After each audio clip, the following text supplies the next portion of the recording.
नमस्कार प्यारे साथियों, स्वागत है आपका अपने परिवार देवेंद्र शर्मा मैथमेटिक्स पर। काफी समय से आप लोग इंतजार कर रहे थे नई वीडियो का, तो अब आपके सामने नई वीडियो आ चुकी है और इसमें हम बात करेंगे कि रीट थर्ड ग्रेड में हमने अपनी तैयारी को किस प्रकार से आगे बढ़ाए हैं ताकि कोई भी गलती ना करते हुए हम थर्ड ग्रेड में एक सीट अपनी पक्की कर लें। तो काफी सारी ऐसी गलतियां हैं जो अब आप लोगों को नहीं करनी चाहिए और काफी सारे आपके लिए तथ्य मैं ऐसे बताने वाला हूं जो अभी आपको उनकी तरफ ध्यान देना चाहिए। तो सबसे पहला जो सवाल था सर, कोचिंग से संबंधित उसकी जगह ऑनलाइन कोचिंग लें या ऑफलाइन कोचिंग लें। दूसरी बात, अब कौन सी किताबें पढ़ें। इसके अलावा भी आपके बहुत सारे प्रश्न से। तो प्यारे साथियों, राजस्थान कर्मचारी चयन बोर्ड अब आपका पेपर लेने वाला है, ये बात आपने दिमाग में बैठाएं पहले। यह वो बोर्ड है जो अभ्यर्थी के दिमाग को खोल कर रख देता है, यानी ये आपके टॉपिक के अंदर तक चला जाता है और वहां से आपके लिए कहीं से भी आपके लिए प्रश्न लेके आ जाता है। तो आपको निश्चित तौर पे जो तैयारी है अपनी वो एक अच्छे लेवल पर करनी ही पड़ेगी।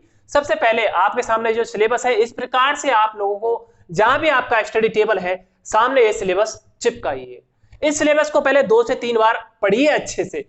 इसका एक एक पॉइंट आपके माइंड में होना चाहिए, ये आपको सबसे आगे लेके जाएगा। जब आपको सिलेबस अच्छे से याद हो जाए, मेरा कहने का मतलब रटना नहीं है सिलेबस को, मतलब 2-3 बार उसको पढ़ना है, पता होना चाहिए आपको एक एक पॉइंट कहां से आना है हमारा।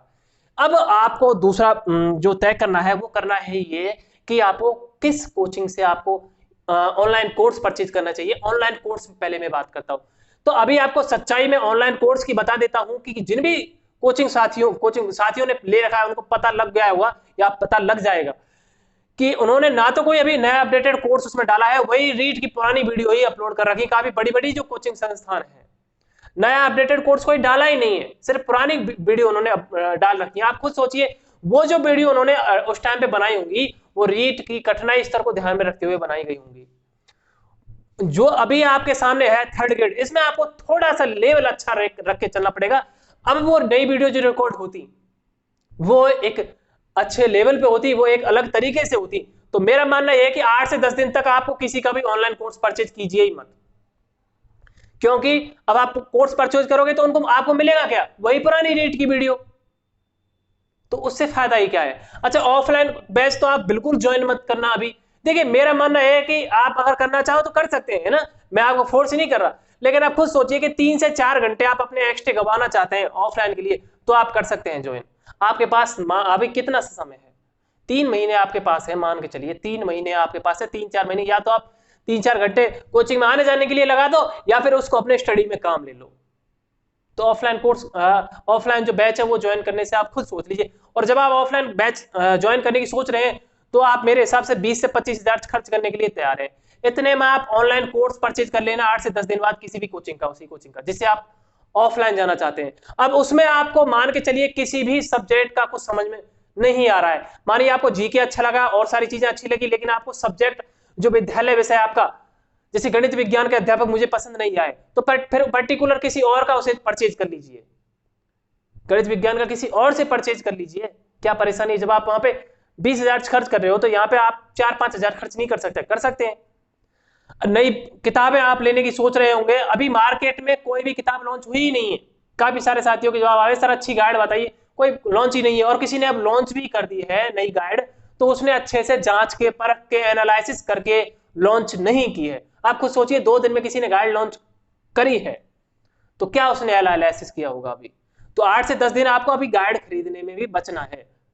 गाइड भी नहीं खरीदनी है आपको, जब गाइड लॉन्च हो जाएंगी 10-15 दिन बाद, 10-12 दिन बाद, तो मैं खुद आपको एक अच्छी और ऑथेंटिक गाइड बता दूंगा यहीं से। और बहुत सारी मार्केट में किताबें आएंगी, आप चिंता मत करिए। काफी सारे साथी कह रहे हैं कि सर हमें एनसीईआरटी से नहीं पढ़ा जा रहा हमसे, लेकिन देखिए एनसीईआरटी से अगर आप पढ़ते हो तो आपके लिए बेहद ही फायदेमंद साबित होगा, क्योंकि जो राजस्थानी कर्मचारी चयन बोर्ड है वो पूरा एनसीईआरटी बेस्ड प्रश्न बनाता है और एनसीईआरटी की किताबों से ही इन्होंने सिलेबस बनाया है। जब सिलेबस किताबों से बनाया है तो किताबों से प्रश्न भी आने हैं, फिर भी आपसे नहीं पढ़ा जा रहा है तो आप उस टॉपिक को कहीं से भी कंप्लीट करिए। आज मैं आपके लिए उदाहरण के तौर पे बता रहा हूँ कि जैसे मैंने आपको बता तो दिया कि कोर्स नहीं खरीदना है 8 से 10 दिन तक, तो आपको तब तक क्या करना है। अब पहला टॉपिक है हमारा राजस्थान जीके का, जैसे राजस्थान का भौगोलिक स्वरूप। अब आपको ये पढ़ना है तो यूट्यूब पे सर्च करिए इसको, सर्च करने के बाद काफी सारे अध्यापकों की लिस्ट आ जाएगी, किसी भी अच्छे अध्यापक की क्लास आपको ले लेनी है।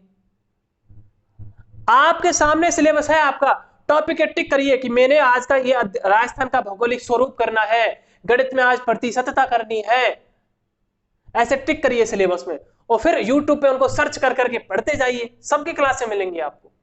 10-12 दिन ये करिए, आपके टॉपिक भी कंप्लीट होंगे, आप पीछे भी नहीं रहोगे किसी से। आप सोच रहे सर हम 8 से 10 दिन अगर नहीं पढ़ेंगे तो पीछे रह जाएंगे, और अरे क्यों पीछे रहे ना, एक एक टॉपिक पे क्लिक करके टिक कर करके सिलेबस के पे आप उसको पढ़ते जाइए यूट्यूब से। अगर आप नोट्स बना रहे हो तो मेरा मानना तो यह है कि अभी आप नोट्स बनाइए मत, जहां से अगर आपको ऑनलाइन बने बनाए नोट्स मिल रहे हैं तो उन्हीं को अपडेटेड करते जाइए, उन्हीं में कुछ एक्स्ट्रा ऐड करते जाइए, नए नोट्स तो मत बनाइए। अगर बना सकते हो तो बहुत अच्छी बात है, लेकिन अगर आप उन्हीं में टिक करते जाते हो तो ये आपको थोड़ा समय और बचा देगा। लेकिन देखिए खुद के नोट्स में मानता ये बात मानता हूं कि जो खुद के लिखे हुए नोट्स हैं वो एक अलग ही इंप्रेशन देते हैं और याद करने में भी हमें आसानी होती है। अगर आप दूसरों के नोट्स याद कर पाते हो तो उससे बेहतर तो है ही क्या, फिर तो कोई दिक्कत ही नहीं है आपको। तो काफी सारे टॉपिक हैं, जैसे मानसून एवं तंत्र है, अपवाह तंत्र है, ये सारे टॉपिक आपको जो जीके के हो या किसी भी विद्यालय विषय के हो, सब कुछ आपको मिलेगा।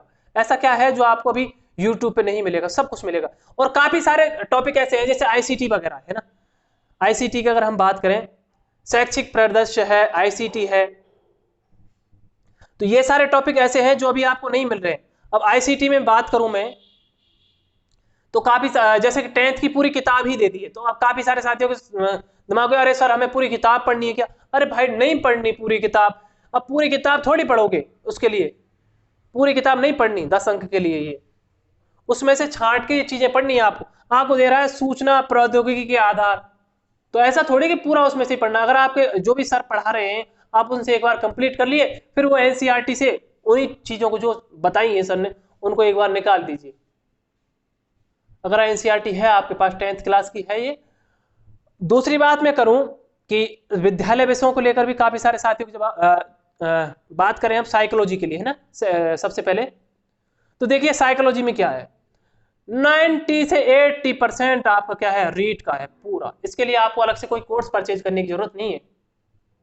जब अब 10-12 दिन बाद इसकी भी कोई बुक लॉन्च हो जाएगी अलग से है ना, और नहीं है तो ये सारे टॉपिक आपके सामने हैं, जो भी आपके पास किताब है उससे रीड की है, चाहे वो आपके पास है ना, उससे टिक करिए कि आज मुझे बुद्धि को कंप्लीट करना है, तो बुद्धि पढ़ डालिए है ना, बुद्धि पढ़िए, अधिगम पूरा आया है इसमें है ना, समायोजन है, इसके अलावा बाल विकास और वंशानुक्रम, ये सब कुछ आप ये जो है टॉपिक आप शैक्षिक मनोविज्ञान अर्थ क्षेत्र में ये थोड़ा अलग है, तो आप किसी भी किताब से देख लेना, मिल जाएगा आपको ये। मैंने पीडी पाठक भी बताया, और भी आप अन्य पाठकों की किताबें देख सकते हैं, एस के मंगल है, अरुण सिंह है, और जैसे गाइड चलती है काफी सारी मार्केट में, जो आपको अच्छी लगती हो बेहतर लगती हो उससे भी आपको ये टॉपिक देख सकते हैं। तो परेशानी कहाँ है, पूरा मैटर तो पहले का ही है, बाकी टिक करके जाओ और किताबों से पढ़ते जाओ। पैसे आपको वैसे खर्च करने की जरूरत है नहीं, आप पढ़ना चाहो तो यूट्यूब और किताबों से पूरा पढ़ सकते हो, एनसीईआरटी किताबों से। इसके अलावा जैसे कि विद्यालय विषय हैं, विद्यालय विषयों में जैसे बात करूं गणित विज्ञान है, ठीक है। अब एक चीज बताइए, गणित विज्ञान में वही 70 से 80% चीजें क्या है सेम है, वही जो रीट में थी। अब प्रतिशतता है, अब आपको प्रतिशतता क्या दोबारा क्लास लेने की जरूरत प्रतिशतता की नहीं है, तो सर इसमें क्या करना चाहिए, अरे इसमें आपको सीधे प्रैक्टिस करनी चाहिए। एसएसटी के साथी जिन्होंने पहले से टॉपिक पढ़ रहे हैं तो जरूरी थोड़ी है वो दोबारा क्लास लें, उस जो भी आपके पास गाइड है, जो भी आपके पास एनसीईआरटी बुक्स हैं, उनसे वो टॉपिक पढ़िए, किताबों से पढ़िए। जब आपने क्लास ले ली है पहले, उसकी समझ चुके हो आप एक बार, तो हमने जब चक्रवृद्धि ब्याज समझ लिया है तो क्लास लेने की जरूरत थोड़ी है, इसकी प्रैक्टिस करिए। अब अच्छा प्रैक्टिस के लिए कौन सी किताब लेके आए, गणित के लिए काफी सारे साथियों के सवाल होंगे, अरे प्रैक्टिस के लिए अब आप ऐसा तो नहीं है कि भाई एनसीईआरटी की सॉरी रीट के लिए आपने जो किताब ली उससे प्रैक्टिस करें, ना जी ना, उसमें आपका लेवल कम है, स्पष्ट बता देता हूं। कोई अच्छी किताब लीजिए, और एसएससी की काफी सारी किताबें चलती है, या फिर आरएस अग्रवाल है, वो भी आप अच्छी किताब है, उससे भी आप प्रैक्टिस कर सकते हैं। रही बात आपके जैसे साइंस है, इसमें भी काफी सारे नए टॉपिक जुड़े हैं, जैसे कि आपका ओम का नियम है, पहले नहीं था। ओम के नियम के अलावा जैसे केपलर का नियम है, आप सर्च तो करिए यूट्यूब पे, सभी टीचरों की आपकी क्लासें मिल जाएंगी। तो मेरे कहने का मतलब है कि पढ़ने का तरीका क्या होना चाहिए सभी का, आपको एक तो जो टाइम है, सभी विषयों को बराबर टाइम दीजिए।